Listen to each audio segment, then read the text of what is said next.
Colegas, bom dia, boa tarde, boa noite. Então, nós estamos aqui naquela sequência, né, é a aula de considerações sobre projetos de reatores WASB, só que agora na parte 3, porque eu acabei decidindo explicar e colocar certos aspectos práticos como projetista para que nós possamos tomar cuidado com o que é que nós devemos nos preocupar para a elaboração do projeto do reator, de estação de tratamento de esgotos, né, voltados para reator WASB especificamente. E agora sim, nós chegamos no momento que nós vamos tratar agora só sobre os aspectos técnicos do projeto do reator WASB no contexto do projeto da ET completa, que é o que nós vimos nas aulas passadas. Então, o item 6.4 é o que trata desse assunto. Na nossa norma, é a página 16, a norma 12209 de 2011, né? Então, nós temos aqui o tratamento anaeróbio com reator do tipo WASB, que é o reator anaeróbio de fluxo ascendente e manto de lodo, né? O WASB aqui, como vocês já sabem, Upflow Anaerobic Sludge Blend, né? Então, no item 6.4.1, ele diz que o tratamento biológico anaeróbio deve ser precedido de remoção de sólidos grosseiros. Então, veja bem, é importante essa questão, eu tratei isso na aula, na parte 1, né, sobre as preocupações com o tratamento preliminar, para que nós evitemos problemas com a manta de lodo, porque se nós tivermos uma manta de lodo de má qualidade, nós não teremos uma atividade metanogênica específica adequada e a eficiência será sofrível, que é o que tem acontecido em muitos usuários espalhados pelo país, e aí esses problemas operacionais têm realmente deixado muitos dos profissionais chateados, né, porque a tecnologia realmente é extremamente promissora se bem operada e bem mantida, mas aí quando nós temos problemas a montante, nós falhamos também na eficiência do reator WASP. Claro, é uma questão de conexão, de colaboração sinérgica de uma com a outra unidade do sistema. Então, essa remoção de sólidos grosseiros e areia aqui é imprescindível, como a própria norma já o diz. Então, a utilização de dispositivos de remoção de sólidos devem ser colocadas aqui da seguinte forma, com aberturas iguais ou inferiores a 12 milímetros. Então, o gradeamento aqui para reator WASB tem que ser, tome nota, gradeamento fino, né? Se você estiver trabalhando com ETs cuja vazão máxima seja até 100 litros por segundo, então nós temos ET aí com gradeamento manual. A partir de 100 litros por segundo, nós já vamos ter gradeamento mecânico, né? E aí você vai ter a recomendação da norma de implantação para 6 milímetros para vazão máxima acima de 100 litros por segundo. Né? Então, quando você for especificar o gradeamento mecânico para vazões acima de 100 litros por segundo, entender que o gradeamento deve ter um espaçamento entre as barras, né, de 6 milímetros. Né? Para vazões inferiores a 100 milímetros, aí 100 litros por segundo, você vai ter o gradeamento ainda fino, aqui é ultra fino, certo? Aqui nós temos fino, para vazão máxima de 100 litros por segundo. E aqui uma recomendação. Se você vai adotar gradeamento fino e ultra fino, é recomendável que você a montante do gradeamento fino, especialmente do ultra fino, e se você tem a instalação, portanto, né, de um gradeamento mecanizado, é de bom alvitre que a montante desse gradeamento você faça um gradeamento do tipo grosseiro, onde o espaçamento vai ficar ali entre 4 e 10 centímetros, né, entre 40, né, e 100 milímetros. Muito bem, então, no caso de alimentação por elevatória, e aí é o que acontece bastante, né, você tem aqui a elevatória bombeando diretamente em uma célula única do reator WASP. Você tem uma célula única, você não tem nenhum dispositivo de amortecimento, né, antes, aí você tem aí a elevatória bombeando diretamente para dentro do reator, mas não somente isso, mas também a questão do fato de que a elevatória trabalha durante todo um tempo de esvaziamento nos sistemas convencionais, nos mais antigos, trabalha o tempo inteiro bombeando por um determinado tempo, do tempo de ciclo da bomba, para poder esvaziar entre o nível mínimo e máximo operacional do poço. Então, enquanto a bomba não esvaziar aqueles 60, 80, 1 metro de altura do poço de sucção entre o nível máximo e o mínimo operacional, a bomba vai estar trabalhando com uma vazão constante, lançando o efluente dentro do reator. Isso pode, eventualmente, prejudicar, promover uma carga hidráulica inadequada dentro do reator e promover o levante da manta e promover lavagem de lodo do sistema, né, pelo efluente. Nós vamos prejudicar, vamos eventualmente ter que parar o reator e em alguns casos até dar partida de novo, né, se houver a perda de muitos sólidos substâncias voláteis, ou seja, nós vamos diminuir abruptamente o tempo de retenção celular. Nós não queremos isso. Né?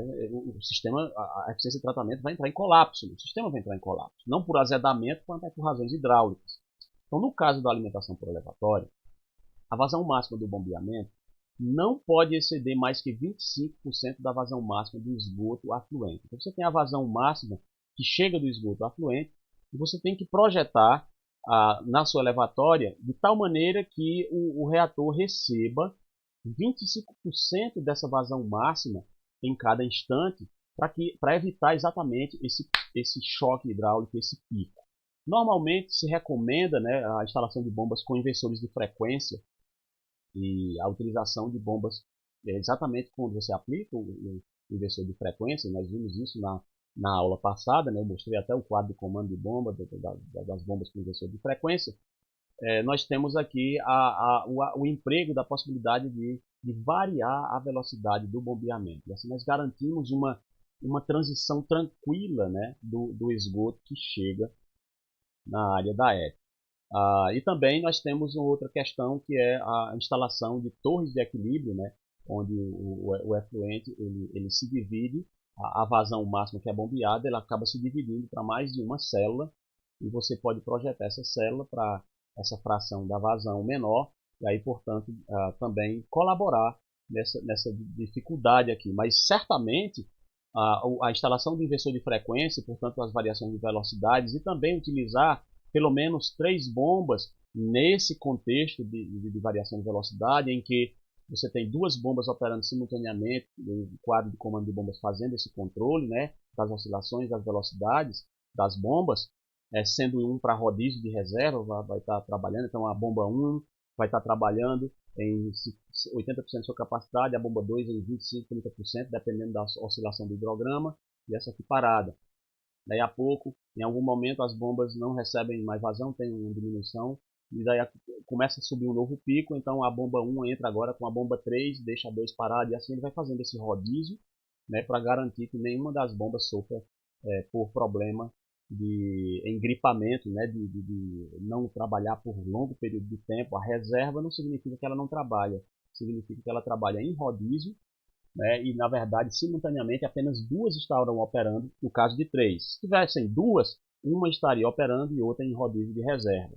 Né? Se tivessem 4, 3 estariam operando e um em rodízio de reserva. Então, na verdade, mas você tem essa mudança intercambiável entre as bombas, isso programado pelo quadro de comando de bomba. O tempo de detenção hidráulica aqui é a parte fundamental. Nós dimensionamos o reator WASB pelo critério hidráulico lá, considerando o volume calculado a partir da relação mesmo do tempo de detenção, que é o volume sobre a vazão, né? A relação entre o volume e a vazão. E aí nós extraímos o volume, porque conhecemos a vazão média e estamos estabelecendo um tempo de detenção hidráulica em função das condições operacionais do reator. Então nós temos aqui condições operacionais do reator que variam na sua eficiência em função da temperatura do mês mais frio, que são as condições críticas. Então, o tempo de detenção hidráulica para a vazão média, considerando a temperatura média do esgoto no mês mais frio do ano, e o volume total do WASB deve ser igual ou inferior a. Então, nós vamos calcular o volume do WASB em função desses fatores. 6 horas você deve adotar para uma temperatura de esgoto superior a 25 graus. Então, na nossa região aqui, onde muitas vezes a temperatura do líquido tem passado de 28 graus, né? Então, a antessala do inferno. Então, você tem aqui água quente pra caramba, seu Arrhenius gosta, né? Muita produção metanogênica, as bactérias metanogênicas ficam tudo doida, né? Nós temos aí quase uma condição aí quase que mesofílica ou mesofílica, né? De extremamente favorável ao tratamento anaeróbio, né, no Nordeste brasileiro. Então, você poderia adotar TDAHs menores. Agora, vou lembrar que TDAHs assim, mais baixos sempre facilita a possibilidade de azedamento do reator. Embora normalmente o professor Van Handel, né, tem colocado que pode-se trabalhar a operação de reatores UASB, pelas pesquisas dele, até abaixo de 4 horas, está tranquilo, né, pelo jeito dele. Mas é claro que, sendo feito um controle adequado, bem compreendido em relação a um controle da manta, um controle de substâncias inibidoras, etc. Então, tem todo um fator de complexidade aí na operação do ASM nessas condições críticas, né? Mas verdadeiramente a norma, por cuidado, para nós projetistas aqui na ponta, né, e não os pesquisadores que estão discutindo aí suas opiniões técnicas da cunho de experiência de anos de pesquisa, né? Lembrando também, um parêntese rápido, que o TDAH mais baixo também facilita a produção de cetopetrogênese. Né? Então nós temos que dar tempo, que as metanogênicas precisam de tempo, elas são bem frescas, né? Ah, eu quero, não, hoje eu não vou trabalhar não, hoje eu estou cansada, né? Ah, hoje, o que é isso aqui, essa comida? Afinidade ao substrato? Não, não gosto, eu gosto de caviar, né? Então, se não tiver um substrato adequado, se não tiver temperatura adequada, o pH adequado, temperatura adequada, elas não trabalham e não produzem metano, né? Então aí, toma cuidado com essa questão de TDAH muito baixo. Mas a norma está recomendando TDAH de 6 horas aqui para temperaturas mais elevadas é adequado. Então, eu recomendaria que você adotasse um valor superior a 6 horas e não 6 horas, certo? Um TDAH de 6 horas, 7 horas, já é 6 horas e meia, já é baixo o suficiente para você ter um reator econômico. Né? Claro, aí os estudos devem ser um pouco mais cuidadosos quando você está projetando um reator WASB aí de 1000 metros cúbicos, né, por exemplo. Né? Mas para pequenas instalações, você pode ficar tranquilo em relação a isso, no meu entendimento. Né? Mas você julga que é você quem vai assinar a RT. Então, 7 horas para a temperatura do esgoto aí entre 22 e 25 graus. Né? Então, você já pode adicionar aqui mais 1 hora. Se a temperatura começar a esfriar, precisa dar mais tempo para as bactérias metanogênicas fazerem o trabalho delas, se aclimatar ali, né, no meio, né, os fatores ambientais aí do reator WASB. No item C aí da linha C do item 6.4.3, 8 horas é um TDAH que você pode adotar para a temperatura do esgoto de 18 a 21. E 10 horas você pode então, portanto, estabelecer essa faixa de 6 a 10 horas para a temperatura do esgoto entre 15 e 17. Olha, você considerar que no tempo que o cão era menino, né, projetávamos tanque séptico aí com um TDAH de 12 a 24 horas, filtro anaeróbio, né, com TDAH. Então, observe quanto não já foi o ganho, né, do WASB em relação de eficiência volumétrica para tratar aí, inclusive com mais eficiência do que essas tecnologias anteriores a ele, tanque INHOL, né? A câmara múltipla sobreposta, o tanque séptico, né? E suas variantes em série, célula única, etc. Então você tem aí um ganho muito grande. Então você vai trabalhar aí com TDAHs bem baixos, de 6 a 10 horas, de garantindo eficiências bem superiores a 65%, 70%, pode chegar até 75%, dependendo dos fatores ambientais e também de fatores de aporte de efluente em termos de carga orgânica aplicada. O item 6.4.4 diz: eventualmente podem se admitir tempos de detenção hidráulicas inferiores aos mencionados em 6.4.3. Aí você justifica. Aí você cita o professor Adriano Van Handel, né? Eu não sei se vale a comunicação pessoal, mas você tem material dele publicado aí, né, onde ele afirma certas coisas. 6.4.5. A profundidade útil total dos reatores do tipo WASB deve estar entre 4 e 6 metros. Tá? Então, tome cuidado, porque a norma já fixou isso aí. Se você colocasse... E aí, deixa eu fazer um parêntese aqui. Às vezes a gente pesquisando na internet, aí vê aí, eu tenho WASB aí com velocidades ascensionais de 10 metros por hora, né? A altura de 8 metros, com as torres elevadas, etc. Fotos aí na Bélgica de reatores WASB bem elevados, com mais de 8 metros de altura. Você diz, a norma, por que a norma está fixando aqui de 4 a 6 metros? Veja bem, nós estamos tratando aqui com o WASB tratando esgoto sanitário, esgoto com características predominantemente domésticas. Muitas das vezes esses WASB estão tratando esgoto de características industriais, de alta carga orgânica aplicada. Uma segunda coisa é que muitas das vezes é uma variante, né, desse tipo de reator de manta de lodo, que é aquele onde nós temos o digestor, um reator anaeróbio de leito fluidizado. Então, na verdade, você tem grânulos lá para aderência da, da, da biomassa, da formação do biofilme, e esse material pode receber uma insuflação maior para a expansão dessa manta a velocidades ascensionais de 10 metros por hora, e não só nessa faixa que nós ficamos aqui em torno de 0,7 metros por hora, né, 1 metro por hora, porque nós temos apenas a manta de lodo, né, com aquela densidade dela, em torno de 4% ali do líquido. Então, é diferente, as características são diferentes. Então, às vezes você pega o material na internet e confunde as coisas. Ali é um RALF, né, RALF, um reator anaeróbio de lodo fluidizado. Você tem ali o material de suporte, normalmente uma areia caracterizada com granulometria específica, que tem a aderência dos flocos. Aqui não, aqui você tem esse material disposto em uma manta de densidade variável ao longo da coluna líquida do reator.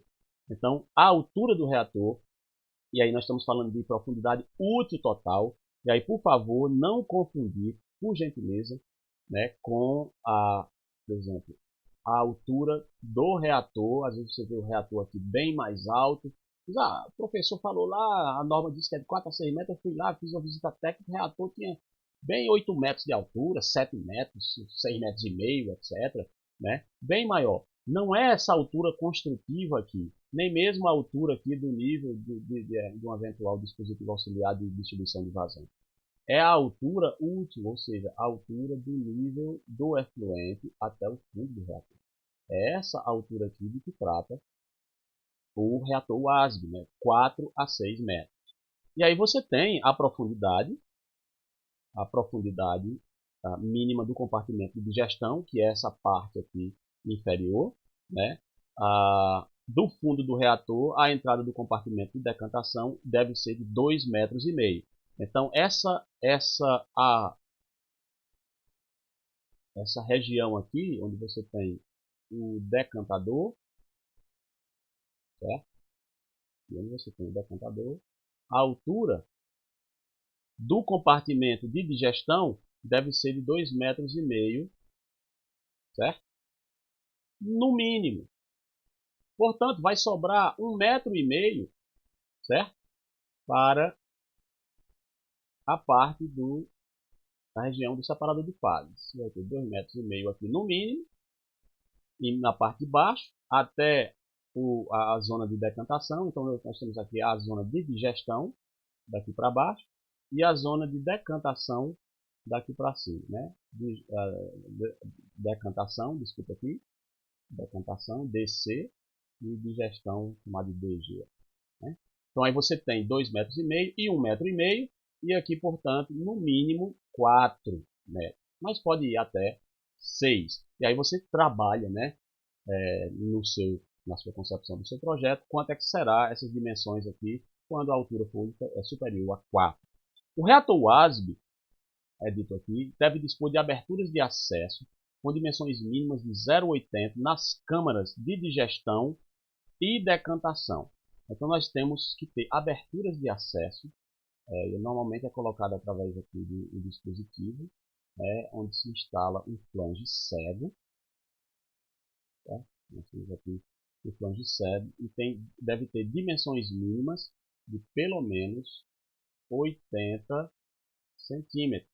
Né? Então você tem aqui uma canalização, um topo de canalização soldado aqui, ou então se for de fibra de vidro, trabalhado no composto com um flange cego hermético, né, para que não haja, que seja distante, que não haja pingado aqui, né, de nenhum da manta de lodo, etc. Você deve prever isto tanto na região de digestão quanto na região de decantação.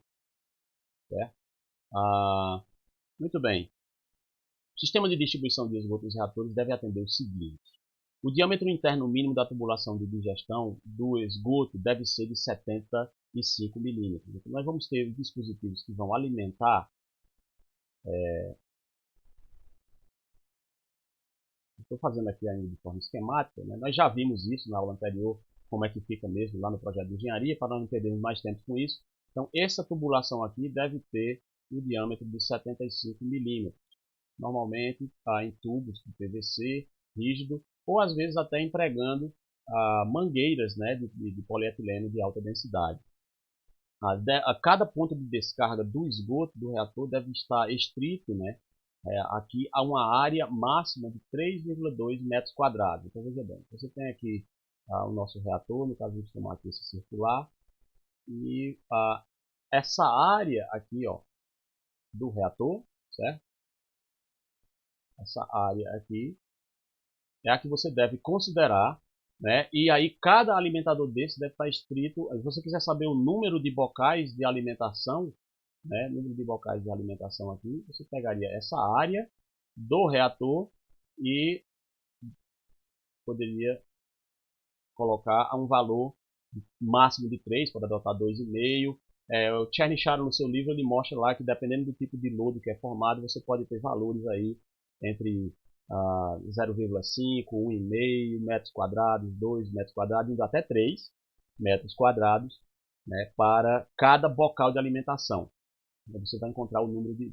Então, dependendo dessa área, né, por exemplo, se aqui tivesse 3 metros quadrados, você só precisaria, hipoteticamente, pelo menos um dispositivo. Uma área de 6 metros, digamos que aqui fosse 6 metros quadrados, digamos assim, como exemplo, então você teria aqui os dispositivos de alimentação, né, seriam pelo menos 2. Então, a partir do dispositivo de distribuição de vazão aqui, você teria um bocal de alimentação, né, e outro bocal de alimentação, que nós teríamos o número de bocais aqui, seria a área, 6 metros quadrados, dividido por 3, que nós estamos adotando nesse exemplo, portanto, 2 unidades de bocais de alimentação. A entrada do esgoto no reator deve se dar entre 0,10 e 0,20 metros, ou seja, 10 a 20 centímetros do fundo. Então, nessa região aqui, se nós fizermos um detalhe, olha aqui a importância do detalhe, né? Nós temos aqui a laje de fundo, né? Nesse caso aqui é em fibra, né? Mas eu estou fazendo aqui de concreto armado, viu? Aí você tem aqui a laje de fundo, né? O trecho da laje de fundo, você está vendo aqui a canalização chegando, né? Lá no fundo. Então a canalização vem lá de cima, o hoje da canalização aqui. Aí você tem aqui, ó, 10 a 20 centímetros, certo? Do fundo do reator. O sistema de distribuição deve permitir a identificação dos pontos de entupimento. Isso nós vimos na aula passada, não vamos perder tanto tempo, onde eu mostrei que depois da tulipa de distribuição nós temos canalizações, aí você instala um T, né? Você pode voltar lá e revisar a aula, e você vai ver que nós temos um T com um prolongador, um tubo prolongador, né, de 75 milímetros, no caso naquelas vetas que nós mostramos, com um cap de PVC, que é um plug, e você conecta a finalização de uma canalização que está construída, né? E aí aquele plug ali, ele pode ser facilmente removido pelo operador, e aí ele tem acesso para ele verificar os pontos de entupimento ali para poder, desculpem, para poder fazer a desobstrução e a limpeza naquela região ali, né? Então, o sistema de distribuição, portanto, lá na calha mesmo, você vai ver, após o vertedor triangular, aquele que estiver extravasando, está entupido, portanto, você já tem como intervir e ir lá no ponto, remover o cap, verificar o que está acontecendo e colocar um socador lá e tentar desobstruir adequadamente, colocar aquela mangueira lá, né, com aquele dispositivo para poder fazer a desobstrução da canalização.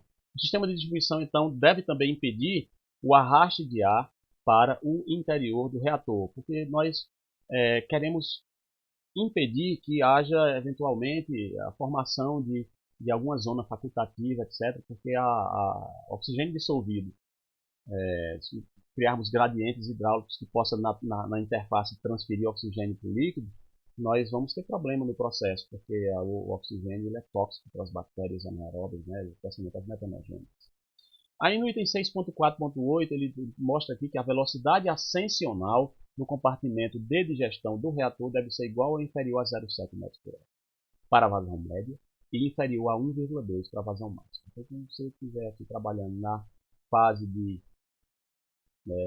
na zona de decantação, lá aqui nós temos a parte da transição, né? Então, nessa região aqui, a velocidade ascensional da partícula tem que ser de no máximo 0,7 metros por hora, né? E aí,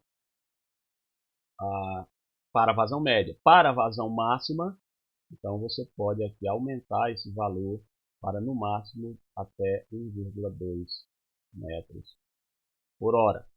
A velocidade de passagem, aí você tem aqui uma velocidade nessa região aqui, quando exatamente nós fazemos a passagem do líquido lá do setor de digestão para o setor de decantação. Na passagem aqui, a velocidade desse comportamento, do compartimento, desculpa, de digestão para o de decantação deve ser igual ou inferior a 2,5. Então, neste caso aqui, a velocidade aqui tem que ser inferior a 2,5 metros por hora. Né? Admitimos uma velocidade maior, porque depois nós vamos ter uma expansão e a garantia de uma tranquilidade hidráulica ali.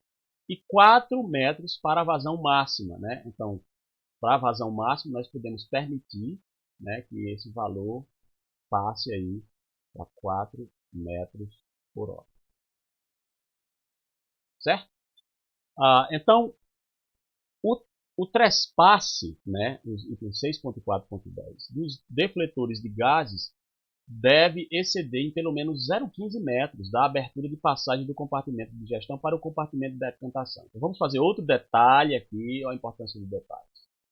Você tem aqui a parede, né, do reator, você tem aqui a chegada, né, a campânula lá do separador de fases, né? E você tem aqui a passagem, certo? Aí você coloca aqui, projeta um separador, um defletor do gás. Você já sabe para que aqui ele é necessário, para impedir que o gás, a bolinha de gás que subiu aqui enxerida, né, aderida aqui no floco biológico aqui, né, possa eventualmente querer sair no efluente. Nós queremos impedir esse enxerimento aqui, né, essa coisa de querer partir para lá. Nós não podemos permitir. Então, para garantir isso, nós fazemos o traspasse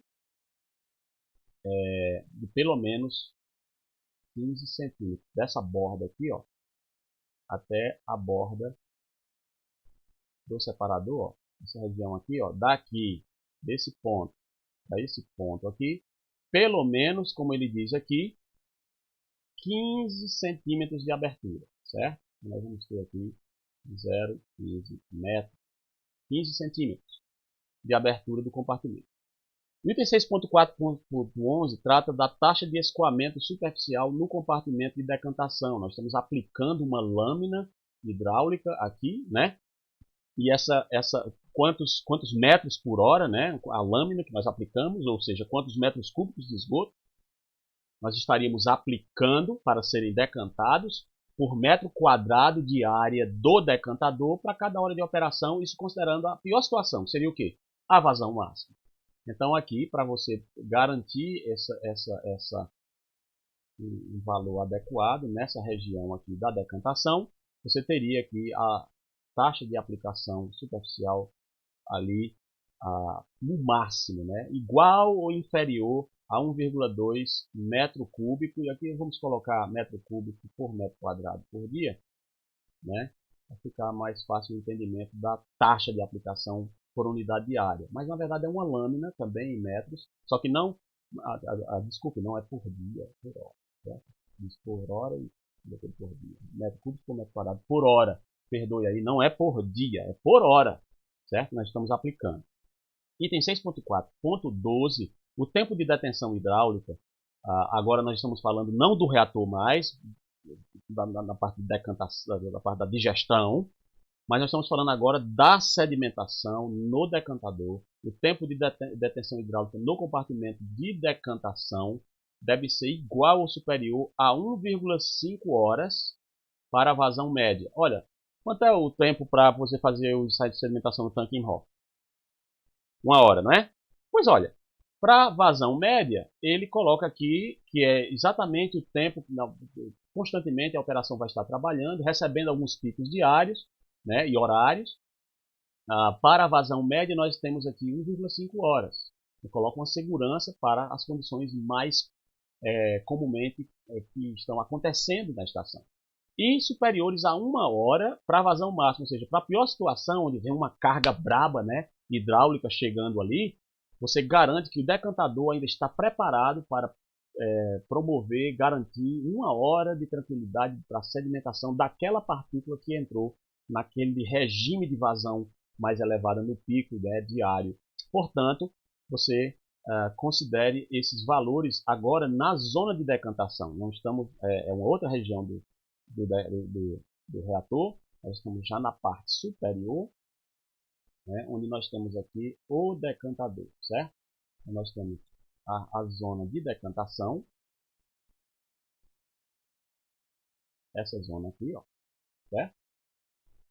E nessa zona aqui, você deve garantir um TDH de um tempo de detenção, certo? De 1 hora e meia para as condições de funcionamento normal e corriqueiro, que é a vazão média, né? Para a vazão média faz esse cálculo, e o TDH para a vazão máxima de 1 hora, né? Que nós garantimos a sedimentação de tudo que eventualmente for sedimentável no esgoto até 1 hora.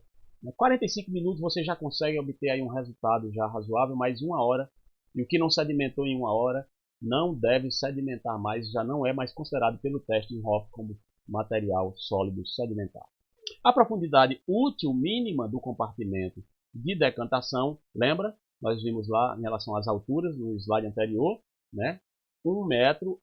Então aqui ele coloca também esse item, né? Demonstrando que deve ser de 1,5 metro.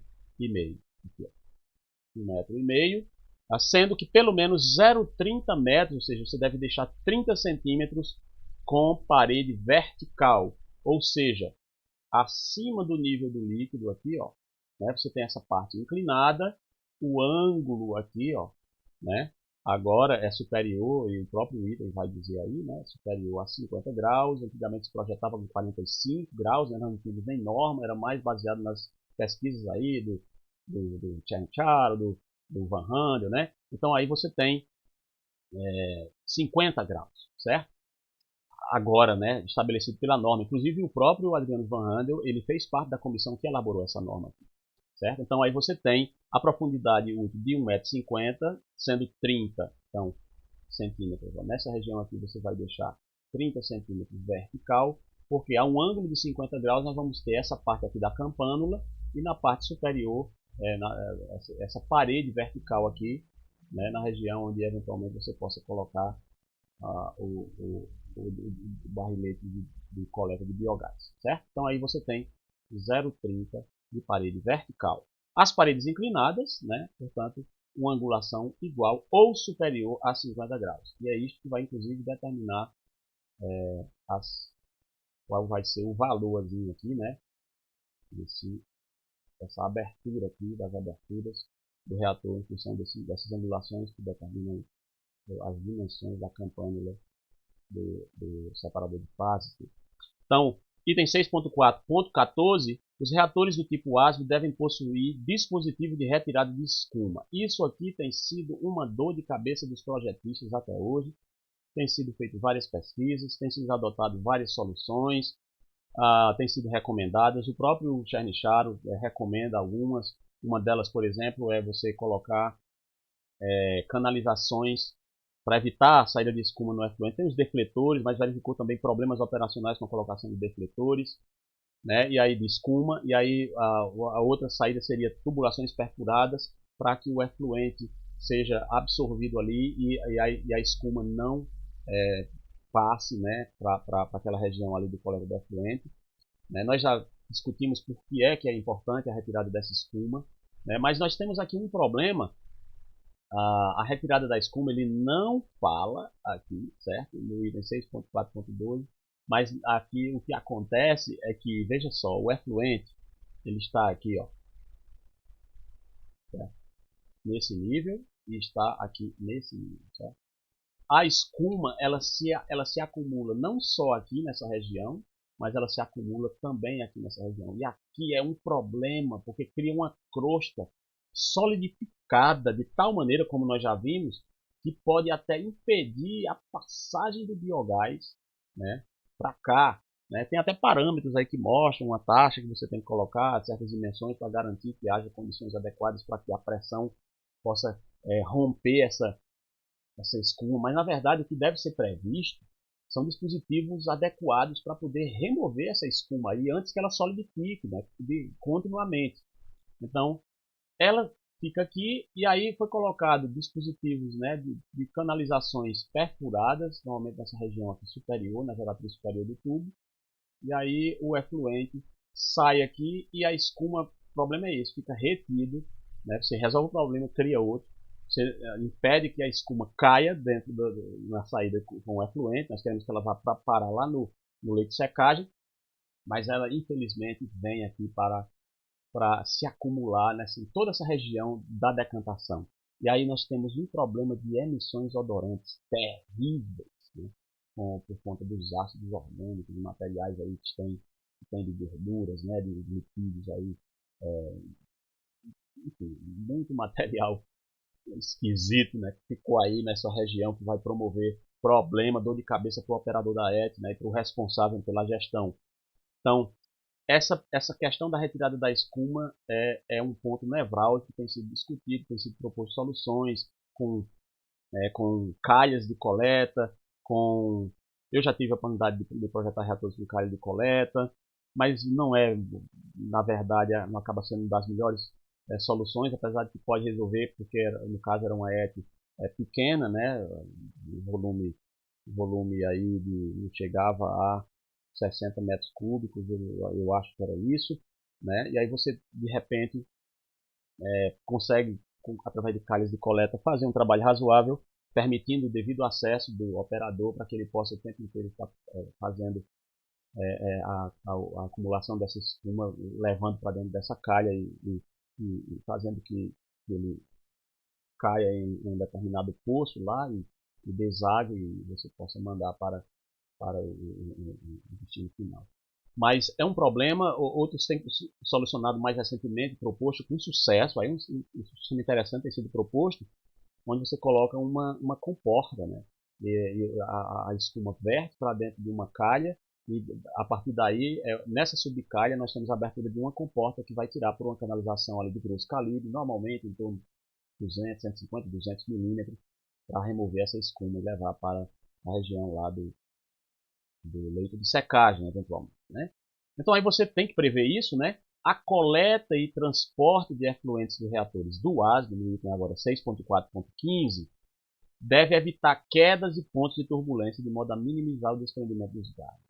Aí nós temos um problema enorme, às vezes o gás sulfídrico está em supersaturação, já houve casos aí, relatos de mais de 20 miligramas por litro, né? Bolsões de supersaturação de gás sulfídrico, qualquer coisinha, né?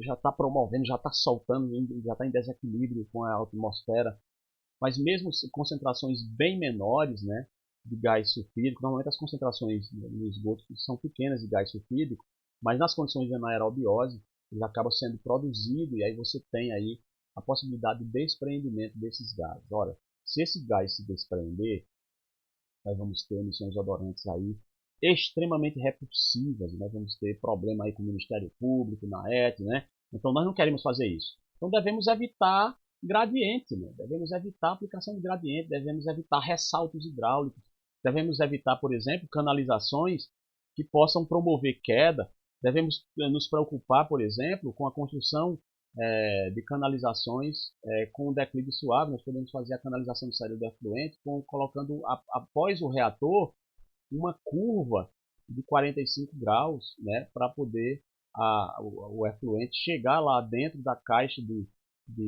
inspeção ou dentro do posto de visita. Né. Importante também, eventualmente, que o posto de visita possa ter um tubo de queda com a chegada do tubo, com uma curva de raio longo. São soluções que eu estou propondo, né, para que você minimize ao máximo o gradiente, né, para o desprendimento desses gases. Outra coisa é garantir que as tampas dos postos de visitas e as calhas também possuem fechamento hermético, a fim de evitar que esses gases se despreendam na atmosfera no entorno da área da ET, e eventualmente ali não se dissiparão na zona de fricção da atmosfera, porque nós estamos em uma altitude baixa, né? E aí você só vai ter fortes ventos a alturas superiores aí a 600 metros de altura, né?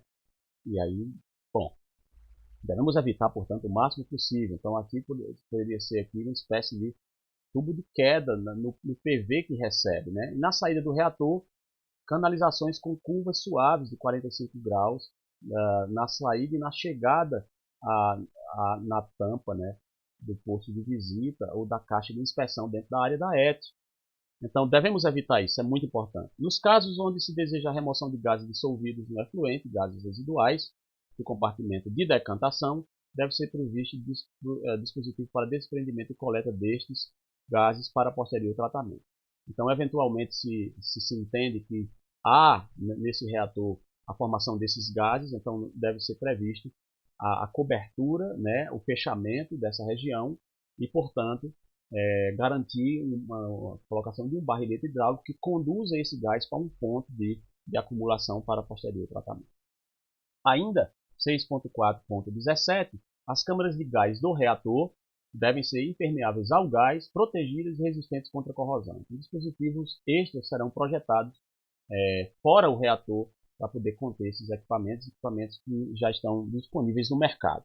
As áreas sobre os compartimentos de decantação podem ou não ser cobertas, é o que nós comentamos. No caso de serem, deve ter a estrutura acima do nível da água e devem ser protegidas contra a corrosão, certo?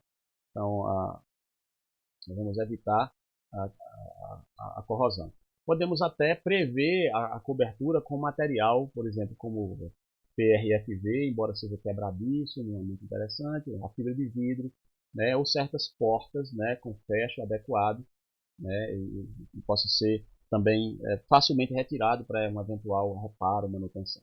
A construção do reator WASD, agora nós estamos no item 6.4.19, do reator WASD em concreto deve atender às especificações aqui, né? As especificações aqui são para o cálculo estrutural do concreto e a construção de estruturas de concreto armado, certo?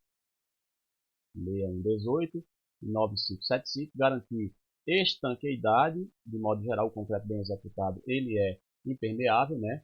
E também resistente a ambientes agressivos, ou seja, o cimento que é utilizado tem que ser o RS, né? Tem que ser o resistente a sulfato.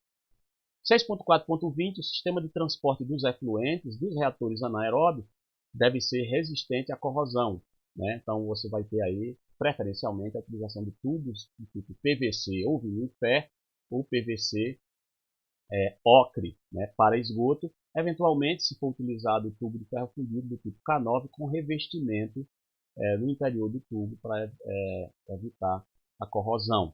O biogás, do item 6.4.21, coletado, quando ele não for aproveitado, né, e aí nós sabemos que nós podemos fazer cogeração de energia elétrica com o biogás, né, recuperar crédito de carbono, né, nós podemos utilizar essa energia elétrica para minimizar o impacto da conta de energia elétrica na própria estação, não é?